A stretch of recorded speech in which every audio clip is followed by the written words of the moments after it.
오늘은 마태복음 20장 28절에 있는 말씀을 가지고 예수님이 오신 이유라는 제목으로 여러분과 말씀을 나누기 원합니다. 말씀을 봉독해 올리겠습니다. 인자가 온 것은 섬김을 받으려 함이 아니라 도리어 섬기려 하고 자기 목숨을 많은 사람의 대속물로 주려 함이니라. 아멘. 기도합니다. 하나님, 오늘 시간 저희가 말씀을 통해서 예수님이 이 땅에 오신 목적을 깨닫기 원합니다. 성탄절을 맞이하면서 많은 사람들이 예수님의 탄생을 기뻐하고 축하하고 이제 어느덧 예수님이 주인이 된 성탄절이 아니라 산타가 주인이 된 성탄절을 보내고 있습니다. 이 시간 다시 한번 예수님이 오신 이유를 분명히 알고 예수님을 우리 마음속에 모실 수 있는 시간 되게 하여 주옵소서. 모든 걸 감사드리며 예수님의 이름으로 간절히 기도하옵나이다. 아멘. 성탄절 하면 사실 우리는 크리스마스 추리, 그리고 산타, 그다음에 선물이라는 이미지가 떠오릅니다. 언제부턴가 우리의 삶 속에 예수님이 아닌 성탄절의 의미가 다르게 적용되어지는 것을 많이 보아왔습니다. 그리고 많은 교회나 또 성탄절의 행사를 할 때 보면 많은 곳에서 예수님이 주인공이 아닌 어떤 선물이나 또 좋은 일을 했을 때 선물을 받는 그런 풍습들이 있는 것을 우리는 봅니다. 사실 오늘 말씀을 보면 예수님이 이 땅에 오신 이유를 분명하게 말씀하고 있습니다. 마태복음 20장 28절에 보니까 인자가 온 것은 섬김을 받으려 함이 아니라 말합니다. 사실 우리가 교회에서 많은 봉사활동을 합니다. 그런데 그 안에서 가장 안 좋은 모습 중에 하나가 내가 한 것에 대해서 인정받기를 원하는 모습들이 많이 있습니다. 하지만 예수님은 이 땅에 오신 이유를 분명히 말씀합니다. 섬김을 받으려 함이 아니라고 말합니다. 그리고 말씀을 보면 도리어 섬기려 하고 예수님이 이 땅에 당신의 삶을 드리기 위해서 오셨습니다. 그리고 우리는 그 삶을 본받는 제자들입니다. 사실 우리가 성탄절을 맞이하면서 12월 20일은 많은 교회들이 성탄주일로 지킵니다. 그리고 25일날 성탄절 예배를 드리는 교회를 제외하고는 주중에 모이지 않기 때문에 대부분 많은 교회가 12월 20일을 성탄주일로 지키는 것을 우리는 봅니다. 그러면서 많은 목사님들이 설교를 하실 때에도 이것이 예수님에 대한 주제가 아닌 또 다른 주제를 이야기할 때가 많이 있습니다. 여러분, 예수님이 이 땅에 오신 이유가 우리가 알기에 우리를 구원하시기 위해 오셨다라는 사실 때문에 우리는 기뻐합니다. 그리고 그것은 성경에 이미 나와 있는 말씀입니다. 그러나 가장 중요한 것은 예수님이 이 땅에 오신 목적은 죽기 위해서 오셨습니다. 우리의 죄를 대속하기 위해서 또 모든 사람을 위해 당신의 목숨을 내어주기 위해서 오셨다는 사실입니다. 사실 이 사실을 우리 깊이 묵상한다면 단지 이것이 기뻐해야만 일일까라는 생각이 듭니다. 많은 사람들이 요즘 코로나로 말미암아 어려움을 당하고 있습니다. 그리고 요즘에 뉴스를 들어보면 매일마다 확진자가 얼마나 많은지 우리는 정말 공포와 슬픔과 또한 여러 가지 많은 두려움에 살아가고 있습니다. 근데 오늘 뉴스에 보니까 벌써 코로나 백신이 나와서 우리 의료 종사업자들에게 백신을 투여하게 되는데 이곳에서도 그 백신을 먼저 사기 위해서 많은 부자들이 돈을 낼 테니까는 자기에게 먼저 백신을 달라고 하는 그런 말도 안 되는 일들이 벌어지고 있습니다. 그리고 또 백신으로 인한 사기 범죄들이 현실적으로 일어나고 있는 상황입니다. 사람의 모습이 다 이렇습니다. 내가 먼저입니다. 다른 사람이 먼저 맞는 것을 원하는 것이 아니라 어떻게 돈을 주고서라도 내가 먼저 받기를 원하는 것이 우리 사람의 모습입니다. 사람은 다 자기중심적으로 살아갑니다. 그리고 자기를 위해 살아갑니다. 남을 위해서 살아가는 사람들은 그리 많지 않습니다. 그럼에도 불구하고 그래도 우리에게 희망을 주는 뉴스가 있다면 요즘 코로나로 인해서 많이 힘들고 어려운 이 시기에 많은 사람들이 나를 위한 삶이 아닌 다른 사람을 돕고 다른 사람을 위해서 자기 것을 내어놓는 그런 모습들이 많이 있음을 뉴스는 우리에게 아직까지 세상에 살만하구나라는 것을 우리에게 보여줍니다. 저와 여러분은 지금 누구를 위해 살고 있습니까? 예수님이 이 땅에 오신 목적은 어떻게 보면 나를 위해 오시기도 한 것이지만 인류, 즉 온 인류를 위한 구원을 위해서 이 땅에 오신 것입니다. 그리고 그것은 섬김을 받기 위해서가 아니라 섬기려 하고, 그리고 모든 사람을 위해서 자신의 목숨을 대속물로 주기 위해서 오셨다라고 오늘 말씀은 분명하게 기록하고 있습니다. 나를 살리기 위해서 누군가 대신 죽어야 한다. 이 사실이 우리에게 정말 기쁜 일일까요? 많은 사람들이 원하지 않는 질병으로 인해서 간혹 많은 사람들 중에서 시한부 판정을 받는 사람들이 있습니다. 그 사람들에게 가장 희망적인 것은 단 한 가지, 장기를 이식하는 것입니다. 그런데 대부분의 장기 이식 도너들은 대부분 뇌사자들이 장기를 이식하는 것을 순서를 기다리면서 그걸 받게 됩니다. 그런데 한번 생각해 보십시오.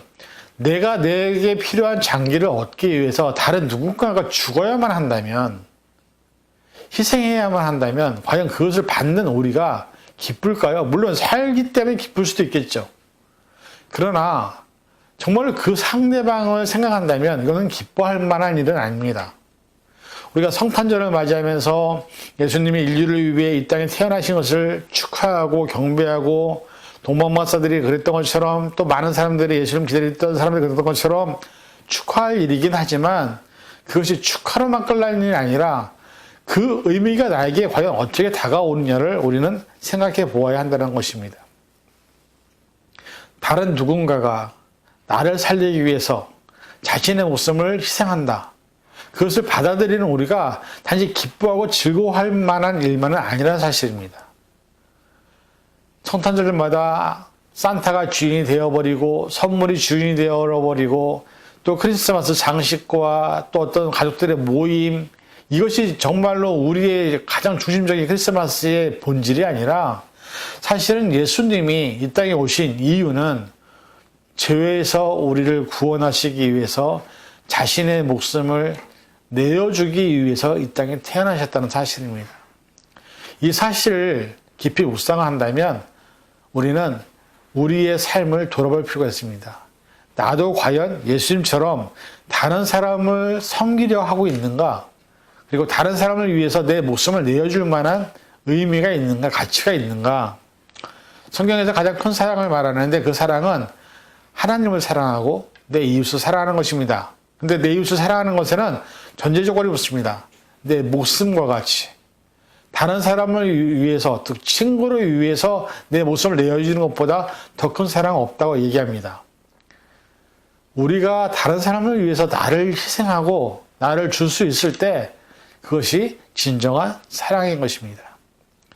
사실 많은 시간이 흘러서, 예전에는 안 그랬지만 사실 예전에 부모님들은 다 자식을 위해서 자신의 목숨과 삶을 포기하셨던 분들입니다. 그러나 요즘 뉴스를 보면 요즘 부모님들은 전혀 그렇지 않은 것 같기도 합니다. 자식들 버리는 경우도 많고요. 자식 때문에 이혼하는 경우도 많고요. 심지어 자식을 죽이는 경우도 있습니다. 오늘 뉴스에서 이런 소식을 들었습니다. 친부가 두 아이를 참수를 했습니다. 시체가 발견돼서 경찰이 조사를 했는데 그 시체에는 저항한 흔적도 있었고 안 당하려고 했던 흔적도 있었다는 것입니다. 이런 참혹한 현실의 시대에 우리는 살고 있습니다. 모든 사람이 자기 위주로 내가 먼저 나를 중심으로 살아갑니다. 그러나 예수님은 그 반대셨습니다. 모든 사람을 위하여 자신의 몸을, 자신의 목숨을 대속물로, 그것을 감당하고 그 사명을 받기 위해서 예수님은 성탄절에 이 땅에 오신 것입니다. 우리가 그리스도의 참된 제자라고 한다면 사실 우리도 이제는 나를 위해서 사는 것이 아니라 다른 누군가를 위해서 살아야 합니다. 다른 사람의 아픔을, 다른 사람의 눈물을, 다른 사람의 고통을 우리가 보고 가만히 있는 것이 아니라 내가 있는 것을 갖고 나눌 수 있을 때 그것이 진정한 크리스찬의 삶이 아닌가 하는 생각이 듭니다. 성탄절을 맞이하면서 가장 우리가 기뻐하는 것은 사람들 사이에서 보니까 선물을 주고받는 것입니다. 그런데 이 의미가 우리에게도 있을까요? 우리는 이미 예수님으로부터 구원을 받았습니다. 예수의 이름을 믿고 영접한 그 순간 우리는 이미 하나님의 자녀가 되는 권세를 받았습니다.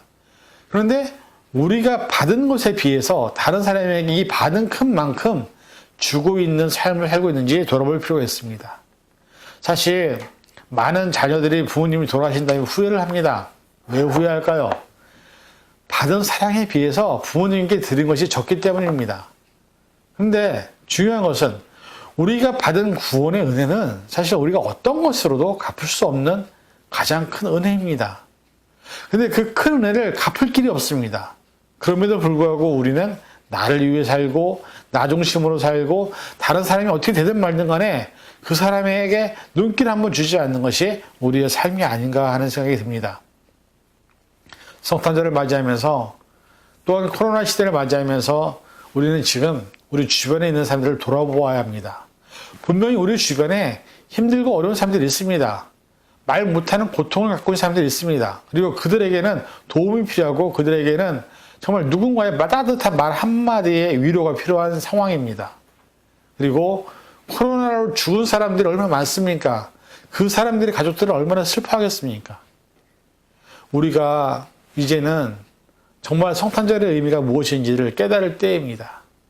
예수님이 오신 것, 그리고 예수님이 탄생하신 것을 경배했던 동방목사와 또 많은 사람들의 어떤 그런 것만 기억하는 것이 아니라 오늘 말씀에서처럼 인자가 온 것은 섬김을 받으려 함이 아니라 도리어 섬기려 하고 많은 사람을 위하여 자신의 목숨을 대속물로 주려 하기 위해서 이 땅에 왔다라는 이 말씀이 우리가 앞으로 살아갈 삶의 가치이고 목표가 되어야 한다는 것입니다. 예수님은 그것을 바라셨고 우리에게 오셨습니다. 그리고 공생애를 통해서 또한 십자가의 죽음을 통해서 골고다 언덕길을 걸으시면서 사실 남겨진 제자들에게 바랬던 것은 너희도 나와 같이 이렇게 하라는 것입니다. 예수님이 우리에게 보내보셨던 것이 몇 가지 있습니다. 그 중에 한 가지가 세례였고요.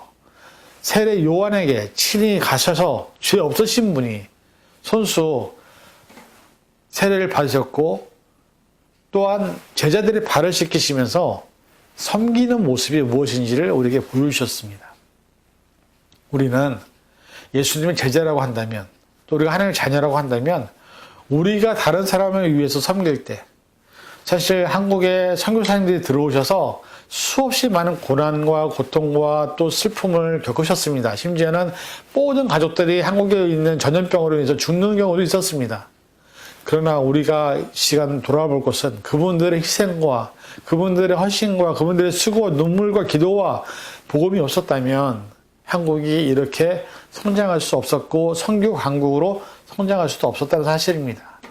누군가의 눈물과 누군가의 기도, 누군가의 헌신과 희생이 있었기 때문에 우리가 있는 것처럼 우리의 희생과 우리의 눈물과 우리의 땀과 우리의 다른 사람을 향한 그 눈길이 다른 사람들을 살리는, 다른 사람들을 회복해 하는, 다른 사람들을 다시 서게 하는 그런 일들을 한다는 것을 우리는 코로나 시대를 맞이하면서 많이 봅니다.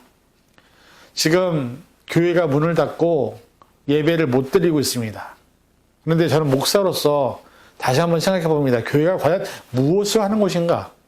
교회는 선교 공동체입니다. 그리고 교회는 선교하기 위해서 모인 곳입니다.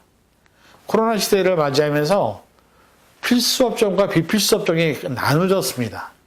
그런데 교회가 우리가 목숨을 걸고 지켰던 그 예배의 공간이 비필수 업종이라고 합니다. 그런데 의아한 것은 다른 사람들에게 음식을 나눠주는 곳, 다른 사람에게 뭔가를 주는 곳, 이런 소셜 서비스, 다른 사람들을 돌보는 서비스는요, 필수 업종이라고 얘기합니다. 이제는 교회가 필수 업종이 되어야 합니다. 우리끼리 모여서 예배드리고 우리끼리 모여서 헌금을 걷고 우리끼리 모여서 여러 가지 우리 것만 누리는 것이 아니라 교회가 있는 그 자리에 주변에 있는 힘들고 어려운 사람들을 향해서 교회가 도울 수 있는 것들을 돕고 그들을 돌보는 사역들을 할 때 교회는 팬데믹 시대에도 얼마든지 사회를 향해서 열려있는 공동체가 될 수 있다는 사실을 이번 기회에 배웠습니다. 여러분, 우리의 삶에서도 우리는 얼마든지 다른 사람을 돌볼 수 있습니다.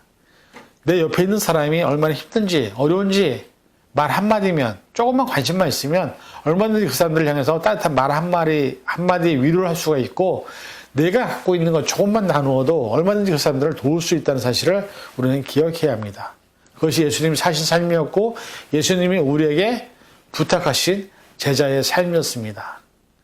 성탄절을 맞이하면서 우리가 선물을 주고받는 것에 행복을 느끼는 것처럼 하나님으로부터 받은 구원의 감격, 예수님을 통해서 받은 구원의 그 확신을 갖고 이제는 우리가 다른 사람들에게 손을 내밀고 그들을 붙잡아 일으키고 그들을 향해서 내가 갖고 있는 조그만 것들을 나누기 시작할 때에 우리의 삶은 하나님의 놀라운 은혜와 사랑을 경험하게 될 것을 믿습니다. 저와 여러분들이 예수님 이 땅에 오신 이유가 무엇인지를 분명히 깨달으시고 예수님처럼 예수님 참된 제자로서 우리의 삶을 다른 사람을 위해서 섬김을 받기 위해서가 아니라 섬기기 위해, 그리고 다른 사람을 위해서 내 것을 내어줄 수 있는 그런 삶을 사셔서 예수님의 진정한 제자로서 삶을 살아가는 그런 저와 여러분들이 되셔서 세상에서 정말 빛이 되고 소금이 되는 그런 삶이 되기를 주님의 이름으로 간절히 축원을 드립니다. 기도하겠습니다. 사랑하는 주님, 우리가 예수님이 오신 이유를 분명히 깨달았습니다. 예수님이 이 땅에 오시는 것은 섬김을 받으려 함이 아니라 섬기려 하고 많은 사람들을 위해 대속물로 자신의 목숨을 주시기 위해서 이 땅에 태어나신 것입니다. 성탄절을 맞이하면서 우리가 예수님의 탄생만을 기뻐할 것이 아니라 예수님이 죽으러 오셨다는 사실, 나를 위해, 그리고 이 세상에 있는 모든 사람들을 살리기 위해 이 땅에 오셨다는 사실을 다시 한번 깨닫게 도와주시고, 이제부터라도 우리의 삶을 예수님처럼 다른 사람을 살리기 위해서, 다른 사람에게 뭔가 나눠주기 위해서, 섬기기 위해서 살아가는 그런 우리가 될 수 있도록 축복하여 주시옵소서. 모두 감사드리며 예수님의 이름으로 간절히 기도하옵나이다. 아멘.